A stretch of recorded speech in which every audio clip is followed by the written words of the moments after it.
Hello, everybody. So, I had wanted to come on here and talk about an article that came across my Facebook page, and it was talking about how enrollment is down across the country since the pandemic. There are a lot of school districts who are saying that students have not enrolled back in school like they had expected them to after the pandemic and all of those things that happened.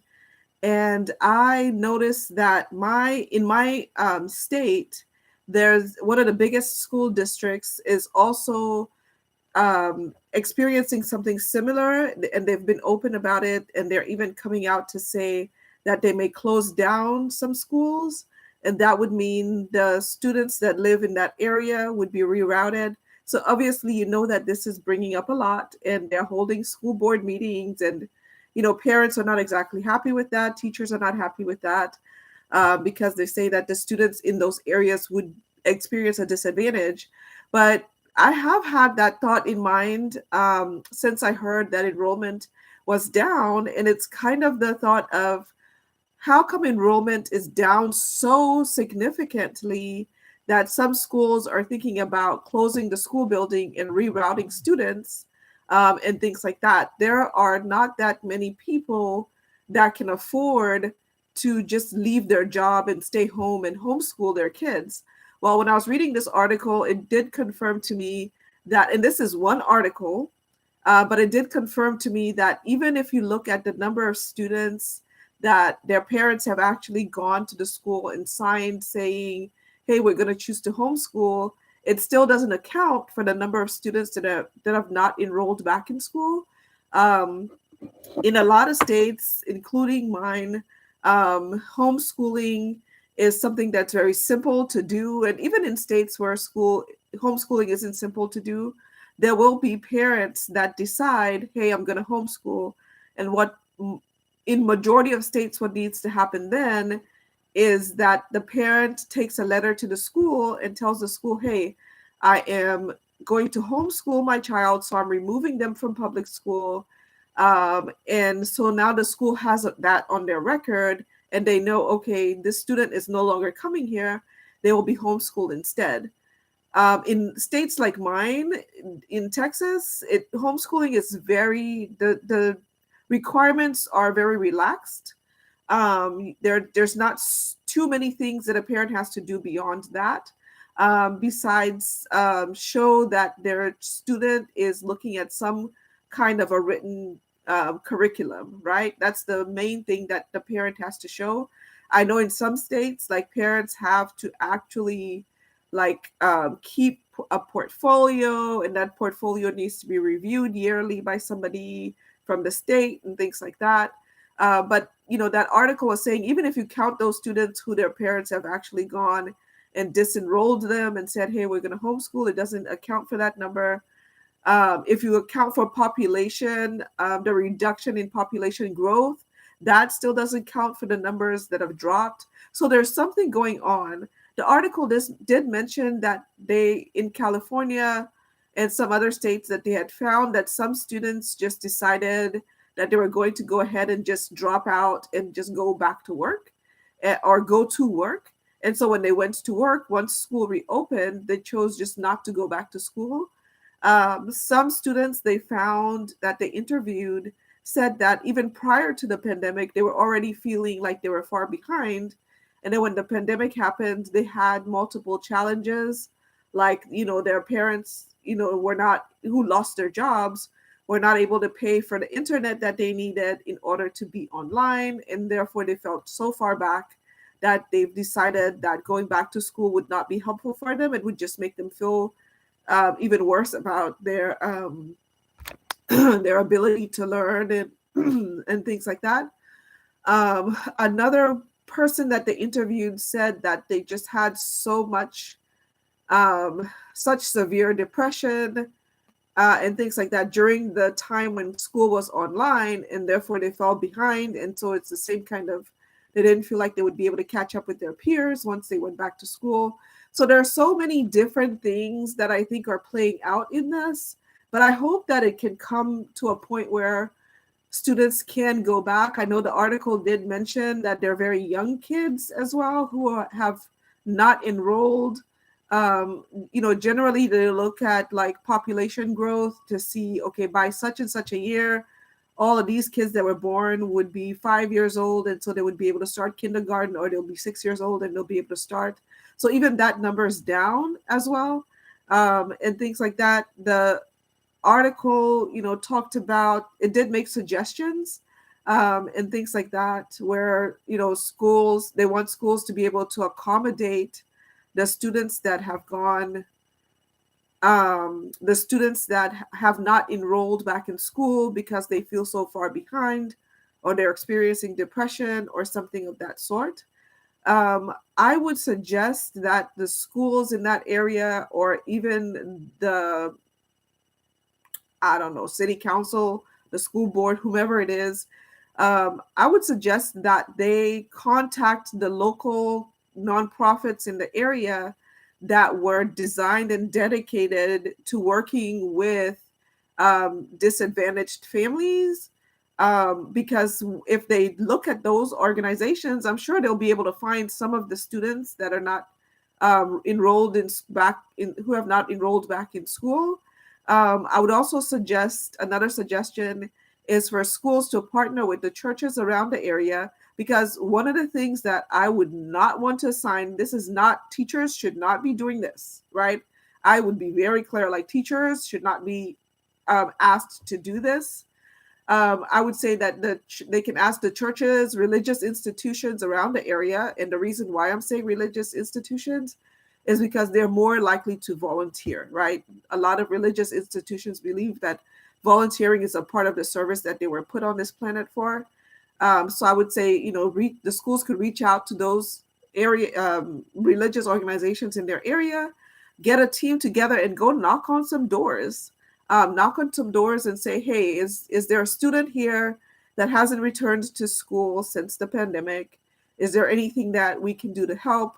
And then, say, here are the things that the school is prepared to do to get your child enrolled back in school, to get your child situated and ready and things like that. When do you think we can, you guys can come back up there and we can get the bus started, and different things like that, because students may need transportation. So I think knocking on doors would be one of the most effective ways, but I don't think the schools should tax teachers with that. I don't even think school administration should be taxed with that. I think school administration should be able to go out there and reach out to the local, businesses, the local churches or religious institutions, and, see if they can get some people to volunteer and come out there and knock on the doors in their area, have a certain zip code every week or once a month, and kind of knock and see who they can get back in. I think this would be especially important before the new school year starts. Once school closes in May, they can get the enrollment back up by going and encouraging parents to come back and re-enroll their children. I don't remember, I read something in the article that there's children that are on the roster at school that haven't been attending. So I'm not sure if it would just be a matter of knocking on doors and saying, hey, your child may still actively be enrolled, they just need to show up. Before the pandemic, in my city, the mayor had a program for kids that had dropped out of school. And so that's another program that could get back into place, or could be put into place in your city, and they can go and knock on some doors and get some kids, get the kids and things like that back into school. For those who feel like they're so far behind that they won't be able to catch up, yes, now that's where I think like school administration and teachers need to sit down and get together and see how they're going to work with that, right? They're going to need to be able to sit down and see how, okay, if you feel so like you're so far behind that you won't catch up with your peers, here's the plan that we have in place for you so that you can be able to catch up with your peers, and different things like that. Accommodations and things like that are made for students all of the time. It doesn't have to be a student with a full-fledged special education diagnosis. It can be a student that their learning has been impaired for either a short temporary period of time or for something like that. So these students could get those kind of accommodations. The only thing that I would say is that they shouldn't expect the teachers to do everything in that class for that student. There should be some extra people, something extra going on there. Again, religious organizations, if you reach out to them, they will have volunteers. They will have volunteers that can pass the school background check. They'll have volunteers that can be able to come into the schools and help with the tutoring, help with the, helping the students kind of organize themselves, sit next to a student that's easily distracted and help to keep them on track and things like that. So there are things that communities can do to help the schools get their enrollment back up. I will say it again, I don't think teachers should be taxed with this at all. I think teachers should be asked to accommodate the students' learning and given the support to accommodate the students' learning. Anyway, so that's my 2 cents. I think that it is a little bit worrying, even scary, I might say, that all these students are not going back to school. There are things that pop into my head is neglect. I'm not even thinking about abuse at this point. I'm just thinking about neglect of, these young children that are staying home. There are a lot of parents who can't afford to stay home with them. They have to go to work. So who's taking care of these children while they're staying home and they're not enrolled in school, and things like that? And not to say that school is there to babysit the kids, but when the kid is in school, there are, adults that are watching them. They're being taken care of. They're, getting the food and nutrition that they need, and things like that. They're getting the guidance and things like that. So that's some of the things that schools provide that students who are not homeschooled or anything like that are not getting if they're just staying home. I fully believe in homeschooling. That has evolved over time. I was a person that did not understand homeschooling very well, and so I had some things in my mind about it. But after watching a lot of homeschooling moms on YouTube and things like that, I've come to appreciate the fact that homeschooling can be a very eye-opening, mind-opening thing for kids, because it does give the child more of an opportunity to explore the things that they would want to learn, so they can still do all of the subjects from math all the way to history and everything in between, and still get all of the knowledge that they need in their homeschool if their homeschool is done right. So if they're, if parents are homeschooling their kids and just not letting the school know, hey, you know what, just go let the school know, you know what, I chose to homeschool. It's a simple little letter that they need to send into the school and let the school know that that's what they're trying to do.